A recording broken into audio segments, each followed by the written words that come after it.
सुप्रभात बच्चों, कैसे हो आप सब। मैं आशा करती हूँ आप सब बहुत ही अच्छे और स्वस्थ होंगे। तो बच्चों, आज की कक्षा में हम शुरू करने वाले हमारा अध्याय नंबर 18। ठीक है, इसका नाम है अनुच्छेद लेखन, यानी कि बच्चों पैराग्राफ राइटिंग। ठीक है, तो चलिए बच्चों शुरू करते हैं हमारा ये नया अध्याय। बच्चों, इससे पिछली कक्षा में हमने जो जो पढ़ा था, क्या आप सभी ने उसका बहुत अच्छे से अभ्यास कर लिया? बताइए।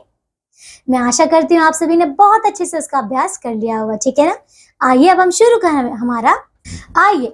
करते हैं हमारा ये नया अध्याय। ठीक है, चलिए बच्चों देखिए। तो बच्चों, इन्हें पढ़िए और समझिए। ठीक है, देखिए, किसी भी विषय पर मन में आने वाले भावों और विचारों को वाक्य में लिखना अनुच्छेद लेखन कहलाता है। बच्चों समझ आया कि देखिए, किसी भी विषय पर आपके मन में जो भी विचार आते हैं या फिर आपको उसके बारे में जो भी जानकारी प्राप्त है, जब भी आप वो चीजें लिखते हैं ना, उसी को हम अनुच्छेद लेखन कहते हैं। ठीक है, देखिए, अनुच्छेद लेखन करते समय हमें निम्नलिखित बातों का ध्यान रखना चाहिए। देखिए बच्चों, अब कौन कौन सी ऐसी बातें जो कि हमें अनुच्छेद लिखते समय ध्यान में रखनी चाहिए। देखिए बच्चों, तो पहला है विषय का ध्यान रखते हुए अपने विचार लिखने चाहिए। तो बच्चों देखिए, आपको जो विषय ज्ञात है, ठीक है, जो विषय आपको दिया गया है, आपको उसी विषय पर लिखना चाहिए। ठीक है। दूसरा, चित्र दिया गया हो तो उस पर ध्यान देना चाहिए। तीसरा, छोटे छोटे वाक्यों का प्रयोग करना चाहिए, वह वाक्य दोहराने नहीं चाहिए। ठीक है, तो बच्चों समझ आया, कोई भी आप अनुच्छेद लिखेंगे तो आप छोटे छोटे वाक्य को ही लिखेंगे। ठीक है ना, और कोई भी वाक्य दोहराएंगे नहीं। ठीक है।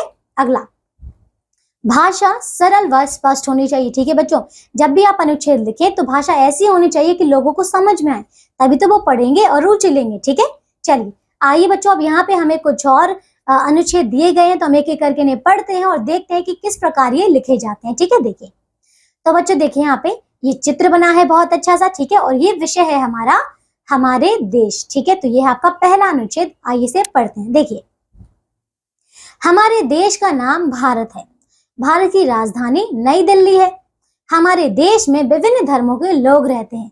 यहाँ अनेक भाषाएं बोली जाती हैं। हिंदी हमारी राष्ट्रीय भाषा है। बाघ हमारा राष्ट्रीय पशु है। मोर हमारा राष्ट्रीय पक्षी है। हमारा राष्ट्रीय ध्वज तिरंगा है। हमारे देश में महावीर, गुरु नानक, महात्मा बुद्ध, महात्मा गांधी आदि अनेक महापुरुषों ने जन्म लिया है। भारत के लोग आपस में मिलजुल कर रहते हैं।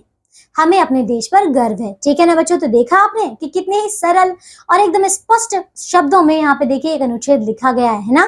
कोई भी बात को दोहराया नहीं गया है ना बच्चों, आपको पूरी तरीके से समझ में आ रहा है। ठीक है ना, चलिए आइए अब हम अगले विषय पर देखते हैं। तो हमारा अगला विषय है दीपावली। ठीक है, चलिए देखिए, तो ये देखिए पटाखों और दियों का दृश्य है। चलिए बच्चों इसको पढ़ते हैं। देखिए, दीपावली हिंदुओं का प्रमुख त्योहार है।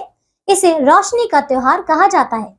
इस दिन भगवान श्री राम 14 वर्ष का वनवास काट कर अयोध्या लौटे थे। ठीक है, फिर उनके आने की खुशी में ही यह त्योहार मनाया जाता है। इस दिन सुबह उठकर लोग अपने घर आंगन की सफाई करके उसे सजाते हैं, है ना। व्यापारी अपनी दुकानों को सजाते हैं।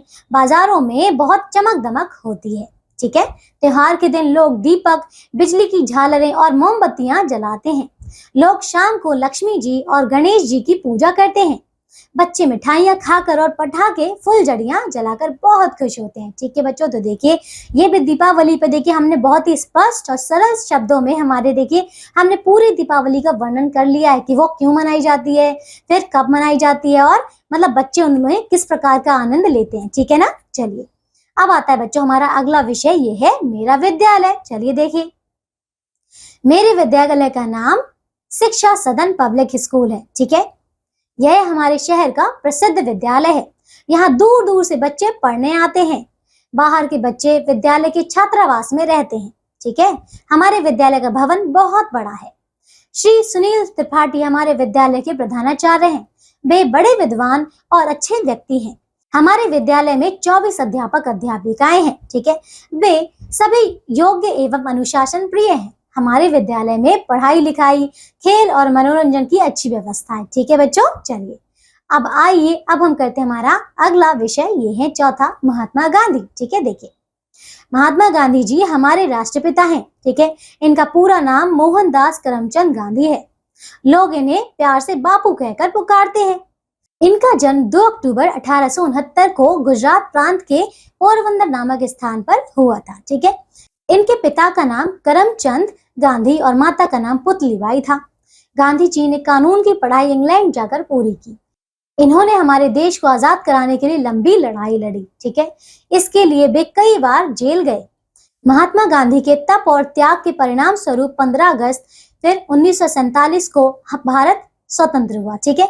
उन्होंने हमें सत्य और अहिंसा का मार्ग दिखाया, ठीक है बच्चों। तो देखिए हमने अनुच्छेद पूरा कर लिया, ठीक है। आइए अब हमारा अगला विषय है मेरा घर, ठीक है। चलिए देखिए, मेरे घर का नाम अंकित सदन है, ठीक है। यह 2 मंजिल, ठीक है, यह 2 मंजिलों वाला पक्का घर है। इसमें 5 कमरे, रसोई घर, स्नान घर और शौचालय है। सभी कमरे हवादार हैं। सभी कमरों में खिड़कियां एवं रोशनदान है। मेरे घर के चारों ओर ऊंची 4 दीवारी है, ठीक है बच्चों। घर के सामने खुला आंगन है। घर के पीछे एक छोटा बगीचा है। बगीचे में तरह तरह के पेड़ पौधे हैं। मेरा घर बहुत सुंदर और साफ सुथरा है। मुझे अपने घर में रहना बहुत अच्छा लगता है, ठीक है। चलिए बच्चों, तो आइए देखिए, हमने ये अध्याय पूरा कर लिया है, ठीक है ना। हमने इसमें कई प्रकार के अनुच्छेद कर लिए है ना। मैं आशा करती हूँ यहाँ से आप सभी ने अब अनुच्छेद लेखन बहुत अच्छे से देख लिया होगा, है ना। अब आप अनुच्छेद लिखना बहुत अच्छे से सीख गए होंगे, है ना।